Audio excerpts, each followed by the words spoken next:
EP 2มาต่อกันที่หอพิพิธภัณฑ์ศิลปะลาวทุกคนมื้อนี้ข่อยจะพาไปเลาะแลนด์มาร์คแห่งใหม่ที่บอกเลยว่าสายคอนเทนต์และสายถ่ายรูปคือห้ามพลาดเด็ดขาดก่อนสิว่าแห่งใหม่เพราะข่อยก็เคยไปครั้งแรกนะก็เลยใหม่สำหรับข่อยเนาะตอนนี้ข่อยอยู่ที่ลาวอาร์ตมิวเซียมหรือว่าหอพิพิธภัณฑ์ศิลปะลาวเนาะข่อยกับหมู่ถือโอกาสว่าได้มาลินนครหลวงเวียงจันทน์แล้วก็เลยอยากเที่ยวอยากไปลองเบิ่งขนาดเนาะเพราะว่าเห็นแต่เขาถ่ายรูปเนาะคนอื่นถ่ายรูปมันคือจังหวะงามก็เลยอยากมาเห็นตัวจริงเนาะเห็นแต่เขารีวิวใน TikTok อันนี้ก็เลยว่าอยากมาเองเนาะเอาก็มากัน2คนในมื้อนี้เนาะ2บรรยากาศโคตรดีเลยถ้าว่าเฮาอยากย่างหาก็ย่างได้แต่ว่าเฮาเอิ้นรถนี่แหละเพราะว่ามันก็ใกล้เติบนะเมื่อย่างเนาะก็เลยเหมารถเลยส่วนราคาปีเขาก็บ่แพงเนาะก็ประมาณ 200,000 ปลายนี่แหละตกคนละ 200,000 ปลายแล้วเฮาก็เข้ามาในสถานที่นี้แล้วแต่ว่าเขายังบ่ได้กินหิวข้าวไปหารอกินข้าวก่อนเพราะว่ามีร้านอาหารอยู่ในนี้หลังจากกินข้าวกินน้ำแล้วเฮาก็จะไปแต่งตัวเป็นแบบย้อนยุคเนาะสมัยโบราณตะกี้เนาะผู้หญิงลาวว่าซั่นซะเก่าผมเบียงแพอันนี้เฮาก็จะเซาเอาเนาะสุดหนึ่ง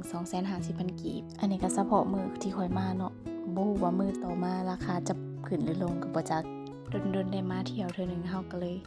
จัดเต็มระบบเลยเนาะแบบนุ่งสุดลาวเลยเนาะก็มีหลายคนที่ได้เซาสุดมาถ่ายรูปในวิวงามๆสินะเนาะบางคนก็นุ่งสุดธรรมดาเข้ามาก็ได้ส่วนหลายแบบมีทัวร์ต่างประเทศจะมาเลาะชมเบิ่งเนาะได้มาแล้วเฮาก็เก็บภาพบรรยากาศไว้ก่อนเนาะเอาไว้เบิ่งบัดเฒ่าตอนนี้มาได้ก็มาเนาะและสิ่งที่สำคัญที่ได้ค่อยอึ้งที่สุดก็คืองานขวัดสลักไม้ขนาดยักษ์ด้านในนี่นะมันเป็นหากไม้และต้นไม้ใหญ่ทั้งทนเลยที่เพิ่นเอามาขวัดสลักได้ปานนี้แล้วก็งามแฮงเนาะบอกเลยว่าของแท้นี่โคตรอลังการสุดๆเลยและสิ่งที่ถึกใจสายเช็คอินแบบเฮาก็คือมุมถ่ายรูปคือมีหลายแฮงเนาะโดยเฉพาะแบบโซนแบบว่าที่เป็นไม้นี่นะงานขวัดสลักอีหยังนี่นะโคตรงามเลยแบบมันเหมาะกับการทำมาเฮ็ดคอนเทนต์อันนี้เนาะอันนี้ขอยก็เต้นอยากไปซื่อแหละTikTok ติ๊กแตกจิกใจเนาะเฮาก็ย่างชมวังเนาะแบบคือแบบเฮาย้อนยุคมาในสมัยโบราณตะกี้จังซี่นะโอ๊ยคลิป1บ่พอคลิป2คลิป3ตามมาจ้าเดือนเนาะแต่ก็ดีที่เพิ่นบ่จำกัดเวลาเนาะเฮาเข้ามาอยู่ในนี้หั่นนะใช้เวลาไปประมาณ 2-3 ชั่วโมงเพื่อจะได้เพื่อแบบเฮาก็ถ่ายรูปถ่ายหยังเนาะเพื่อสิได้ออกไปจากนี่หั่นนะก็คือแบบมีอีหยังดึงดูดได้อยู่นั่นเนาะ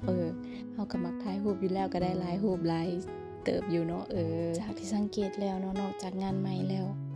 ก็ยังมีการจัดแสดงรูปปั้นรูปแต้มอีหยังต่างๆเนาะรูปปั้นงานศิลปะที่แบบสะท้อนถึงวิถีชีวิตประวัติศาสตร์และวัฒนธรรมของหลากหลายชนเผ่าในลาวเลยเนาะที่ผสมผสานกันอยู่ในนี้นะแล้วจะมีเนาะสร้างนี่นะสร้างใหญ่แบบเพิ่นจะมีอันนั้นให้หั่นว่าซั่นซะหูฟังที่แบบเล่าประวัติความเป็นมาของ